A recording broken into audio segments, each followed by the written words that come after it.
Bonjour à tous, bienvenue au 12h50 de LCA. Au sommet de cette édition, l'ex-président Yahi Boni de retour au Bénin s'est accompagné d'une délégation de la CEDEAO qu'il s'est posée à Cotonou hier en milieu d'après-midi. La Convention des droits de l'enfant célèbre ses 30 ans et le Burkina Faso renouvelle son engagement. Des détails dans ce journal. Ce sont là les principaux titres de cette édition. Merci de suivre l'actualité sur LCA. Lutte contre le terrorisme. Des hommes armés ont attaqué hier l'escadron de gendarmerie basé à Arbinda dans la province du Soum. Les assaillants, une quarantaine, sont arrivés à moto. Les affrontements ont duré une trentaine de minutes. Face à la puissance de feu de l'unité de gendarmerie, les terroristes ont pris la fuite, laissant sur le carreau 18 de leurs camarades abattus. Du côté des forces de défense et de sécurité, on déplore la mort d'un gendarme et 7 autres blessés au cours des combats. Du côté de l'Allemagne, Africains et Allemands ont parlé de commerce et d'investissement au plus haut niveau. Le deuxième sommet du Compact with Africa a permis de faire le point des engagements pris depuis 2017. Le bilan est satisfaisant, mais chaque partie peut mieux faire. Au cours des 2 années écoulées, on n'a pas noté une évolution notable des investissements directs allemands sur le continent. Les explications de Ahmed Nanuma. Compact with Africa, c'est un pacte entre pays africains et l'Allemagne pour promouvoir les investissements en Afrique. Le gouvernement allemand s'est engagé en effet à inciter le G20 et en particulier les entreprises allemandes à s'intéresser à l'Afrique, un continent d'opportunités. De leur côté, les États africains devraient conduire des réformes sociales et économiques et à promouvoir la transparence.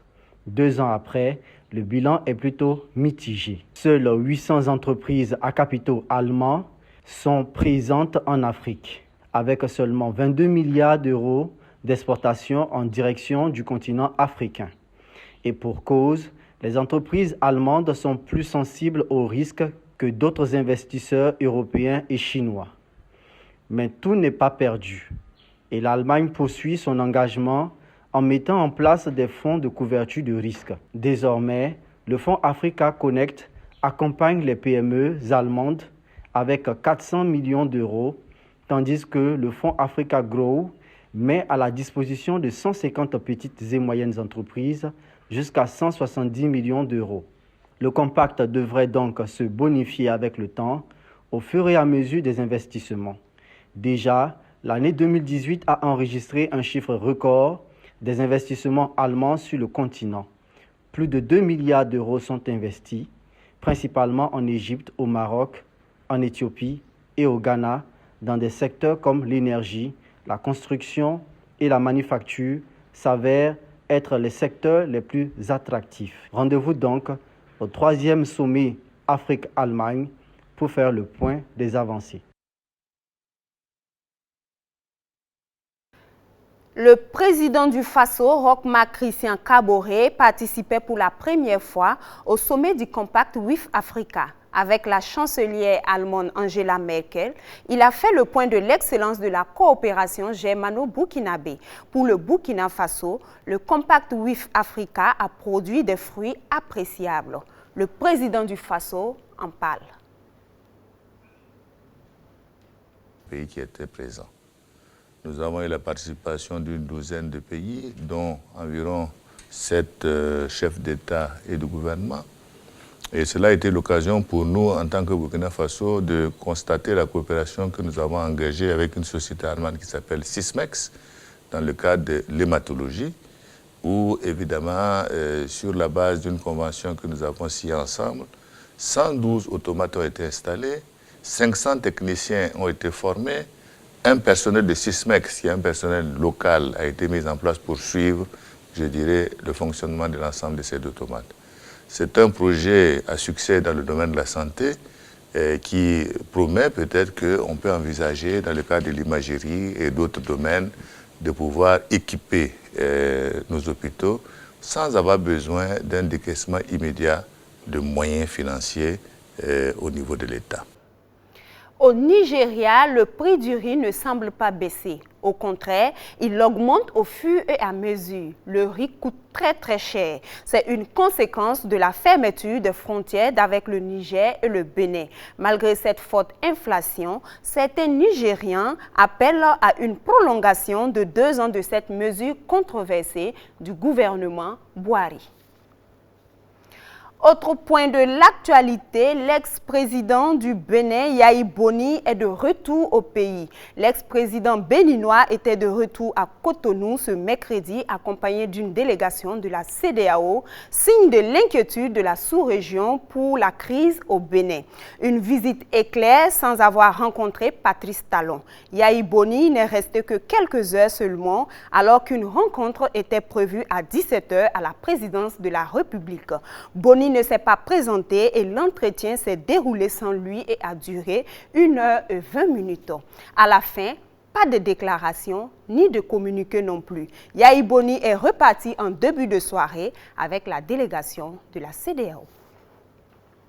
Les droits de l'enfant à l'honneur, 20 novembre 1989, 20 novembre 2019. Cela fait 30 ans qu'a été ratifiée la Convention relative aux droits de l'enfant par le Conseil général de l'ONU. Le Burkina Faso a pour sa part commémoré ce jubilé hier à Ouagadougou. C'était en présence d'une centaine d'enfants venus de diverses couches sociales du pays et d'autorités politiques. Le gouvernement burkinabé place cette célébration sous le sceau du réengagement en faveur des droits de l'enfant au Burkina Faso. Alain Koulibaly et Achille Ouedraogo. Le Burkina Faso célèbre aujourd'hui le 30e anniversaire de la signature de la Convention relative aux droits de l'enfant. 30 années au nombre desquelles beaucoup d'efforts ont été fournis pour l'essor de l'enfance au Burkina Faso. Conformément à l'esprit de la CEDEAO, notre pays a opéré de nombreuses réformes législatives et institutionnelles. Au plan législatif, il y a l'adoption de plusieurs lois spécifiques à la question de l'enfance et la relecture du code pénal pour prendre en compte les infractions visées par le protocole facultatif de la CEDEAO. Au plan institutionnel, le gouvernement a toujours adapté l'organisation des départements ministériels pour prendre en compte les problématiques liées à l'enfant. Aussi, la prise en compte des droits de l'enfant dans les politiques sectorielles, les projets et programmes a-t-il permis d'améliorer les indicateurs en lien avec le droit de l'enfant. Une célébration placée sous le sceau d'un réengagement politique du gouvernement en faveur des droits de l'enfant. La commémoration de cet anniversaire marque un moment de rappel de notre engagement historique dans la mobilisation mondiale pour créer un monde digne des enfants. C'est pourquoi ma conviction est établie que pour toute société qui aspire au progrès, le bien-être de l'enfant doit être une priorité majeure dans la conception et la mise en œuvre de ses politiques et stratégies de développement. Pour ma part, je réaffirme mon engagement à faire de la protection et la promotion des droits des enfants une priorité nationale et à soutenir toutes les actions qui seront engagées dans ce sens au Burkina Faso. La Convention des droits de l'enfant est l'unique traité international qui garantit à l'enfant l'ensemble des droits fondamentaux. Elle a été signée par le Burkina Faso le 26 janvier 1990 et ratifiée le 23 juillet même année. En Ouganda, quelques 800 000 préservatifs défectueux ont été retirés du marché où le nombre de malades atteints du virus du VIH est l'un des plus élevés au monde, a annoncé mercredi l'Organisation de la santé sexuelle Maristop à Kampala. Le retrait de ces préservatifs fabriqués en Inde de marque Leaf God fait suite à un avertissement des autorités ougandaises qui ont signalé qu'ils contenaient des trous et pouvaient exploser à tout moment. Fabriqués en avril 2019, ils étaient utilisables jusqu'en avril 2024 selon le gouvernement. Avant de nous quitter, je vous invite à être philosophe. C'est bien pour la société parce que la philosophie est une discipline qui encourage la pensée critique et indépendante, à même d'œuvrer pour une meilleure compréhension du monde et de promouvoir la tolérance et la paix. Du reste, depuis 2015, l'UNESCO a fait de chaque 3e jeudi de novembre la Journée mondiale de la philosophie. Bonne fête donc à tous les philosophes. Je vais dire à tous les sages. C'était le 12h52 LCA. Merci de l'avoir suivi. Je vous retrouve demain pour une nouvelle session d'information. D'ici là, bon après-midi chez vous.